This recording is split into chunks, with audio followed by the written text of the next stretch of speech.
Hey y'all, it's Trish with Arch Legacy Firm, and I am here today with Chris Caldwell from Highland Trust Partners, and we are going to talk about some college planning while also drinking some, actually, rye whiskey. So Chris brought over Michter's Straight Rye. I think I said it the last time that I don't love rye whiskey, but he made Old fashions. Yeah, there you go. See, this is my thing. I only drink bourbon on the rocks. He's making me branch out, so it's actually really good. So he made old fashions with rye, and that makes sense to me because ryes definitely have more flavor than bourbons do typically. So it kind of the old fashioned kind of mellows it out a little bit. But so cheers, thank you. Glad you enjoyed Chris, for coming and sharing your rye whiskey with us. And so today we're going to talk about college planning. And I know I've talked about, obviously I do kids protection plans. We do estate planning for minors and things like that. And then also as your kids graduate and go to college, that is a whole nother topic because that's power of attorney and healthcare power of attorneys for them, making sure that they're protected when they're in college and that you can still make decisions for them. But this is really more about the planning for when they're going to college. So honestly, more like even my kids' age, who's 2. So it's making sure that you're planning and in my opinion, financial education for them, because no one wants to pass on a lot of money to their kid if they haven't talked to their kid about wealth at all. But then also just, college funds, college savings, things like that. So at this point, I'm really just going to turn over to Chris and let him talk to y'all more about college planning and how that's involved with financial planning and things like that. And I tried my hardest to, since Trish calls this Whiskey and Wills, I tried my hardest to come up with another W for a topic I struck out. So if anybody has a great marketing idea of how we can make a W out of this for college planning, that'd be fantastic. But I didn't do a very good job. But I'll think about it. You think about that. So I did tie this in though. So one of the reasons, and I'm definitely not a whiskey aficionado, but it's my favorite go-to for any kind of drink. So it's obviously Trish's as well. And one of the reasons I love drinking whiskey is the history behind whiskey. And so that's education to me. So it comes right into college planning. It's some type of education thing. Going back to if you ever do the whiskey tour, we talked about that a little bit earlier. Yeah. So we both done the bourbon, the Bourbon Trail. Yeah. With the Kentucky Derby, which is sponsored by Woodford. So I love it. But the cool thing about Michter's, just not a plug on them necessarily, but they're one of the oldest. They're 1753 distillery, and it was, and I don't know if this is true or not, but it was George Washington apparently visited the distillery back in the 1700s, and actually was his preferred whiskey to serve to his troops on cold nights fighting the Revolutionary War. History. College education. See, tying stuff together. I didn't know that. Jim Beam's the oldest, though, right? Well, probably. Yeah, so I like the Michter's better. I think Jim Beam.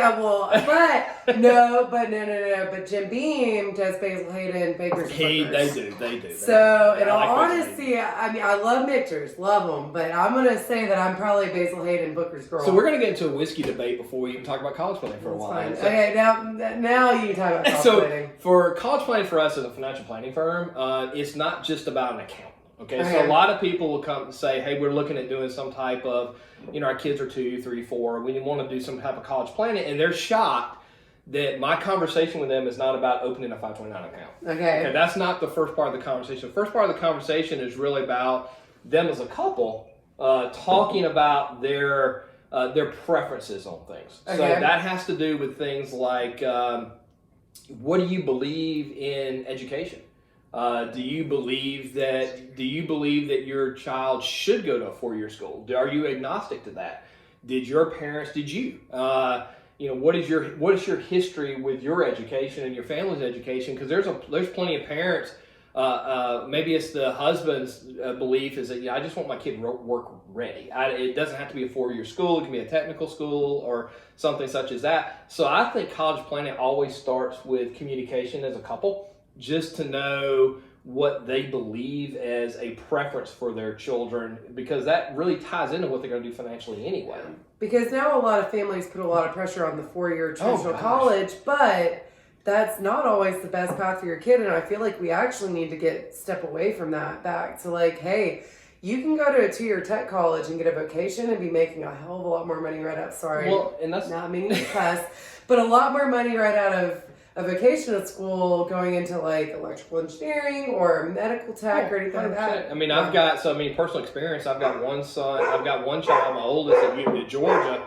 Woodford's trying to break into my whiskey and Wells. That's what he wants to be involved. Yeah, he wants to be involved. So I got one child at Georgia in a 4-year education, probably going to law school, as I told you. I've got another one who wants to be a nurse in at Athens Tech right now, and I'm equally proud of both of them. I don't have a preference to say that she needs to even go to a 4-year college. Yeah. I mean, it's not that. So it's a conversation between you and your spouse to kind of have a starting point of, is that important to you? Is it not? And how do you prepare for that? Another conversation is about, funding. How do you feel? Do you feel like as a parent that you want to pay 100% of that education for that child? So if they were to go, God bless Georgia, the state, that my son's on Zell, so it's pretty cheap to go to school here, right? With the hope, yeah. With the hope and the Zell. So if they choose to go to a school out of state, are you okay with that? Are you okay paying for that full boat? Are you okay with student loans? Some people don't like student loans. Some people are okay with that. What do you think about your child helping to fund their education through even part-time employment or other types of work programs? Yeah.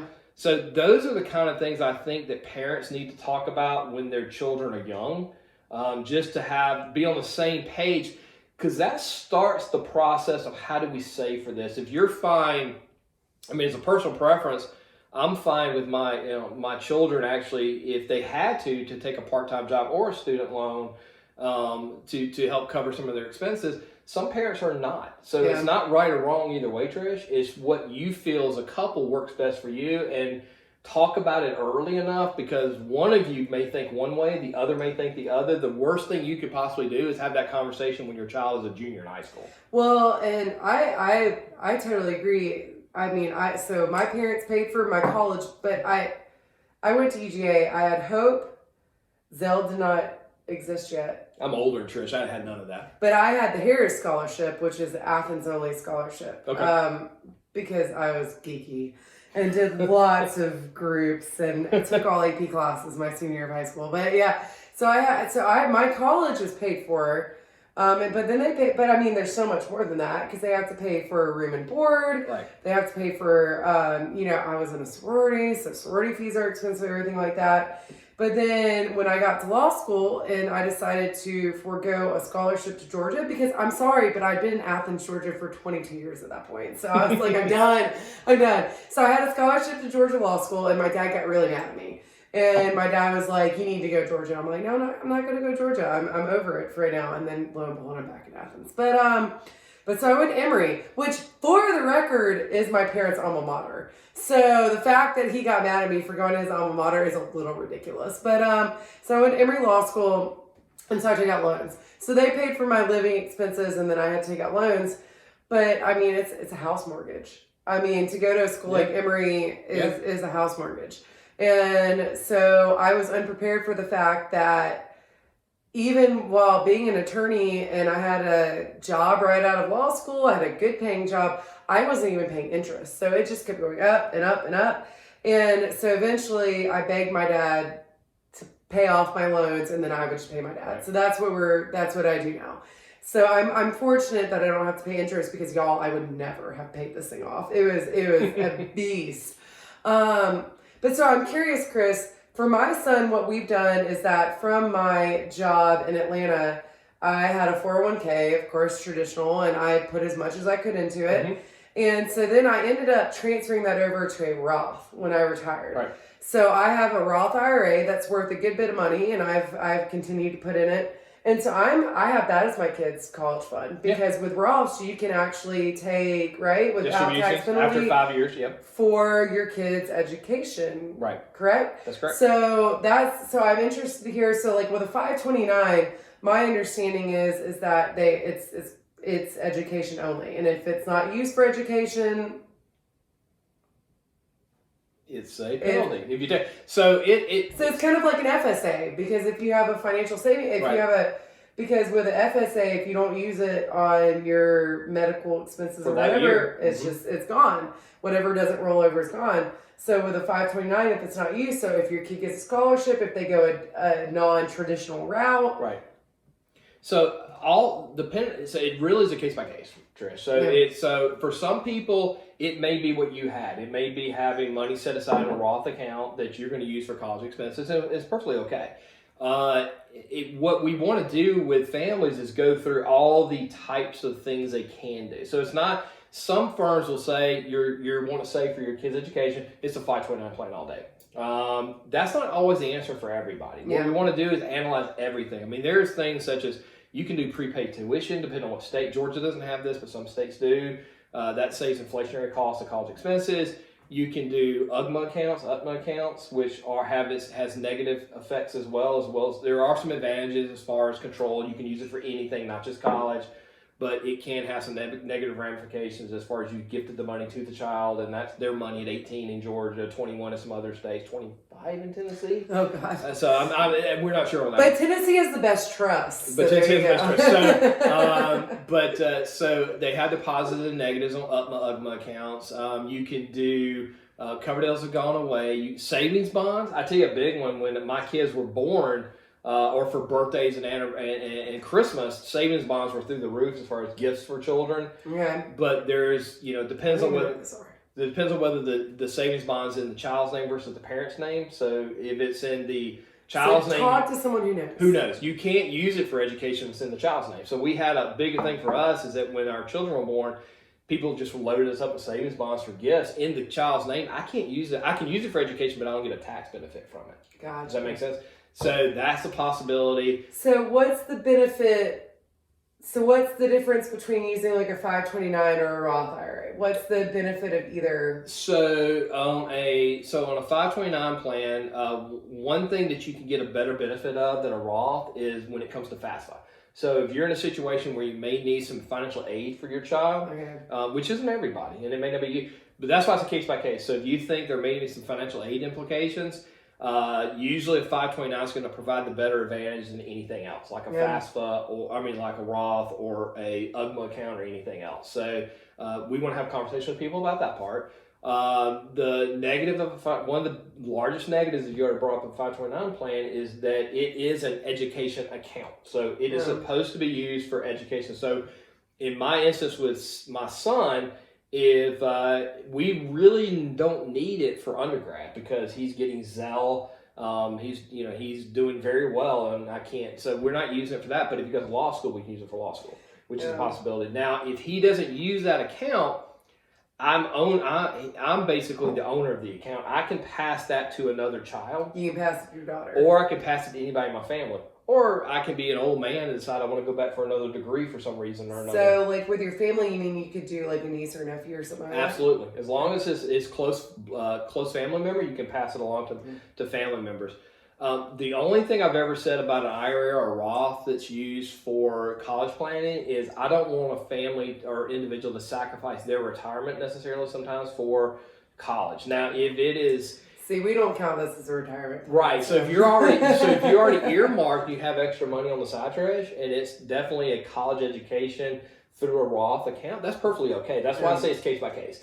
So it's a balance act. When I talk to, particularly, I'm talking to younger couples in this. These are couples that are between 25 and 40, just having children, but they have young children. They're like, how do I save? I have, oh my God, I'm trying to pay off student loans maybe. I may be trying to save in maybe a 403b 401k or a simpler SEP retirement plan for me. I'm trying to save for my child's education. So there's a lot of different things they're doing. So it's a balance act. Definitely. What I've always told people when it comes to retirement is retirement hopefully is inevitable as we make it that far in life.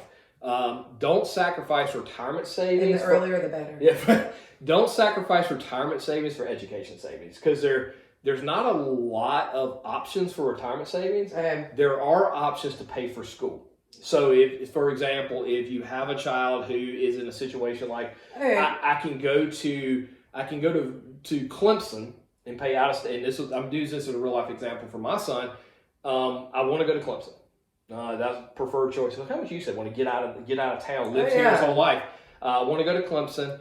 I'm not sure I understand the Clemson part, but I definitely understand I don't get it either. But I want to go to Clemson. Clemson's number one, Georgia's number two, and there's a couple, and he's been accepted everywhere. So And the conversation came to the point of the amount of money that was being saved going to school here versus there. And he was, and what I told him, and this is a personal thing, I said, look, if you choose this path, I can do more for you later. Yeah. It would be more, when you have a house, when you graduate college or grad school or law school, because we'll have to pay for that too. If you want to buy a house, I can give you a down payment on a house. You go to Clemson, you're going to probably lose that. So that kind of gives, to me that makes sense because it's, again, it all goes back. So obviously you had talked to your kids about finances before 100%. Because you're a financial planner. So that makes sense. For the record, my dad's an accountant. I'm not going to say that much about finance with me, but then my mom may have run the finances. But to me, it's all about really talking to your kid about finances in the first place because you want them to be in a position where they understand the long-term consequences. So, for example, and this is totally separate from college plannings, but when I was graduating from college, about to go to law school, I inherited a lump sum of money from my grandmother. It was not a lot of money, but at the same time, it was a lot of money for a college student. And I took that money, and guess what I did? I invested it in Netflix when Blockbuster declared bankruptcy. The day that Blockbuster declared bankruptcy, I invested that money in Netflix. And if I had left it there, I would be extremely wealthy. But because I was then going to law school and then still, whatever, I took it out. So guess what? Long story short. Yeah. Long story short. But my parents didn't really talk to me that much about finance because they come from a generation of it's like, work hard, save as much as you can, don't talk to your kids that much about it. So here's the biggest thing I can tell people is, I talked about communication. When when your kids are young, your kid's age, your son's age. I mean, you're not, obviously there's nothing to communicate. So it's you and Andy, but y'all as a couple, you should talk about things that could very important to get on the same page. Get on the same page or have come to a middle ground, right? Yeah. So negotiation to some degree. So I think that's incredible. When your children get to an age that's, usually about middle school. Late middle school, 7th, 8th grade, honestly, really. I tell clients all the time, start talking to your kids about what you're doing for them. Start talking to your kids about options that they have. And realistically, because as you're discussing their college preparatory, every school, private or public, has some type of advisors who work with your children. I've rarely seen a school who does a fantastic job at this. It's really the parents who have to spend time with their kids talking about and going through the things that they have to do to prep for college and getting into college. So when we entered our 9th grade year for my son, the thing I talked about, what do you want to do? I really started having those conversations as far as, going from middle school to high school. Where do you want to be? What do you want to do? And I know that's going to change year over year, don't get me wrong, but it's where we need to have that talk to say, okay, in 9th grade, if that's your course, if that's really where you want to start, your grades have to be here. Yeah. The rigor courses you take to get into a Georgia, a Clemson, a Vanderbilt, or wherever you want to go to school have to be here, and let them know early, because I believe that your children have to have skin in the game, at least as a commitment to do things, and that drives a lot of what we do with planning for them as a family. I gave my 13-year-old nephew an investment book that was geared towards kids, and it was how to turn $100 into $100,000. And it was, because he's interested in it. He wants to know. Yeah. He's to the point where he can understand it. So my son's 2, but my nephew's 13. So there's, and he's interested in it. So I want to give him all the head start that I could possibly help give him. And I love my parents, and they're extremely intelligent, successful people. But they come from a different ideology when it comes to talking to your kids about money. They also just come from a different ideology altogether of work hard, save as much, and as much as you can. And I'm more of a, hey, let's see how much we can make that dollar work for you. So I wanted to introduce my nephew to that as soon as possible so they could start thinking about it. Or start a lawn business, or start something that, maybe he starts making money. My husband made a lot of money in the summer doing lawn work when he was younger. Now he spent it all. he was at senior in high school, so y'all can you figure out what he's spending on. But again, it's creating. So a lot of what we do at Arch Legacy Firm is we want to create that legacy. It's not just passing on your money. It's also passing on. It's passing on more than that. It's passing on your financial literacy, your values, your work ethic, what you hold dear to you, but it's also having a conversation with your kid. What do they find important? What charities do they maybe find, are they passionate about? So it's a balancing act with estate planning. It's not just about money. It's not just about passing on your assets. It's enabling them to the point when you pass on those assets that they can do the most with them. Because right now we're staring down the throats of $40 trillion is the estimated baby boomers that they're about to pass on to their kids. Mm-hmm. And most people don't have any idea what to do with it. 100%.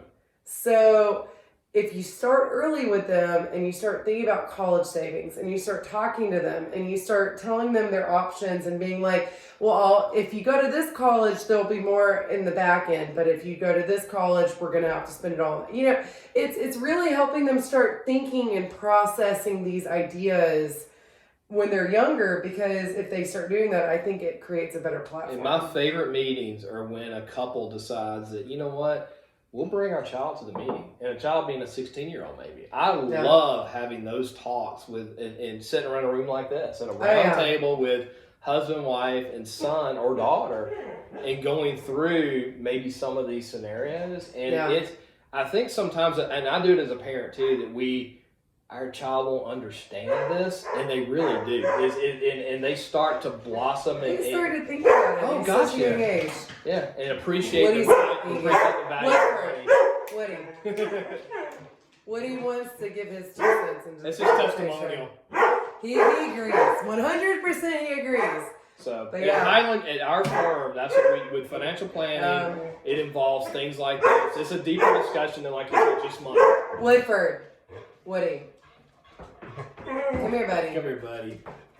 So, and the same goes, and that's why at Arch Legacy Firm, we work with financial planners, because it is extremely important that it's a group conversation, because it's more than just, writing a will, leaving guardians. Those things are really important, but it's also working as a group to figure out what's best for your family, to create a financial literacy plan, to figure out what your goals and values are as a family and what you really want to pass on to your kids. Wholeheartedly agree. And you have to imagine that if you pass away while your kids are still minors, what would you like them to learn that you weren't there to teach them? Mm-hmm. So it's a lot. It's heavy. It is heavy.